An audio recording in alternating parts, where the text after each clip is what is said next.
मैं hydrogen bomb फोड़ूंगा, एक पटाखा भी नहीं फूटा, एक छोटी फुलझड़ी भी नहीं छूटी। बिहार में इस वक्त पहले चरण का मतदान हो रहा है। हमारे साथ हैं कपिल देव अग्रवाल जी।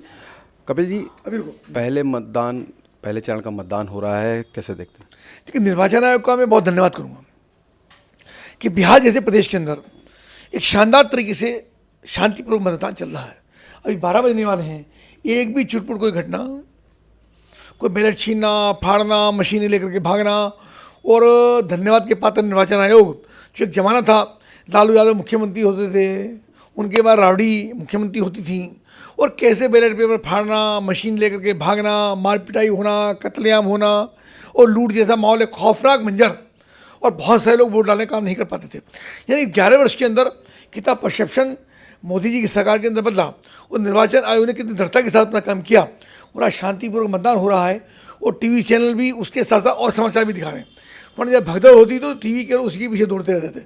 तो मुझको लगता है पूरे प्रदेश के अंदर राहत है, और शांतिपूर्वक फिर चाहे राबड़ी जी देखिए टीवी पर दिखाई दे रही हैं, लालू जी टीवी पर दिखाई दे रहे हैं, अन्य नेता टीवी पर नजर आ रहे हैं, सब लोग शांतिपूर्वक अपना मतदान कर रहे हैं, और किसी को भी कोई टिप्पणी करने का मौका अवसर नहीं मिल रहा। लेकिन आरजेडी तो धीमे मतदान का आरोप लगा रही है बिहार में कि अब उनके वोट ही नहीं पड़ रहे। जब उनको वोट ही नहीं दे रहा है, उनका ढोल ढपोल संघ की तरह पूरी दुनिया के सामने फूट गया है, तो उनको लगा कि जानबूझ करके मतदान ढीला कराया जा रहा है।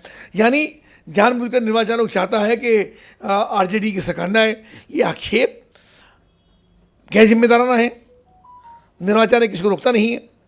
अगर मतदान केंद्र पर मतदाता आता है तो किसी को रोके जाने का प्रश्न ही नहीं है, सब शांतिपूर्वक चल रहा है। पर जब जब ऐसा होगा, अभी हमने देखा कि राहुल गांधी कल भी प्रेस वार्ता कर रहे थे, कल फिर हाइड्रोजन बम फोड़ रहे हैं, और पहले भी उन्होंने सारे देश की मीडिया को क्यूरियोसिटी बना करके हाइड्रोजन बम फोड़ने की बात की। तो ये नौटंकी करके केवल भी टीआरपी बढ़ाने के लिए करते हैं, और खिलौना बन करके राहुल गांधी रह गए हैं।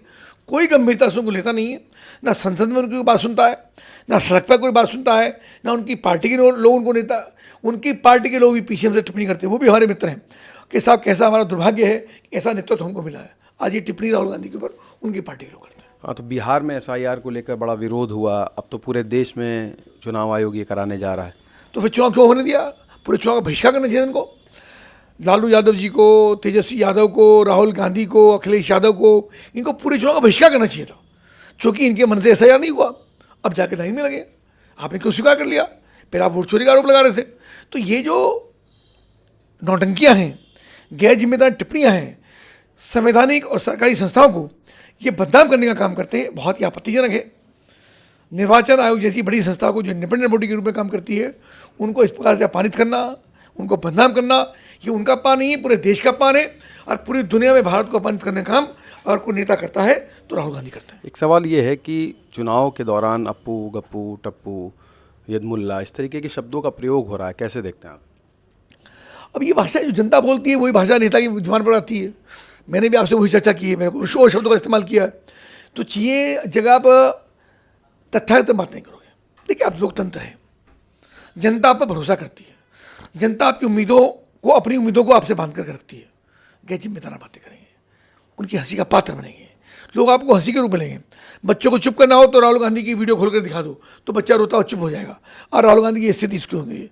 तो फिर ये सब बातें स्वाभाविक रूप से मुंह से निकल जाती हैं। आखिरी सवाल, कितनी सीटें बिहार में? अभी परिणाम आने तो, अभी जल्दी घोषणा है। सरकार बना रहे जैसे हैं? कार्यकर्ता के द्वारा ये टिप्पणी करना भी ठीक नहीं है। अभी इसके लिए हमारे प्रधानमंत्री जी हैं, नीतीश यादव हैं, आगे मुख्यमंत्री योगी आदित्यनाथ जी हैं, वही इसकी घोषणा करेंगे, अपने राष्ट्रीय अध्यक्ष हैं। तो स्वयं नीतीश यादव इसकी घोषणा करें तो अच्छा रहेगा, पर मुझे लगता है बीजेपी सरकार बन रही है। शुक्रिया। तो आपने सुना कपिल देव अग्रवाल जी को। मैं जितेश अवस्थी, संवाद लाइव के लिए।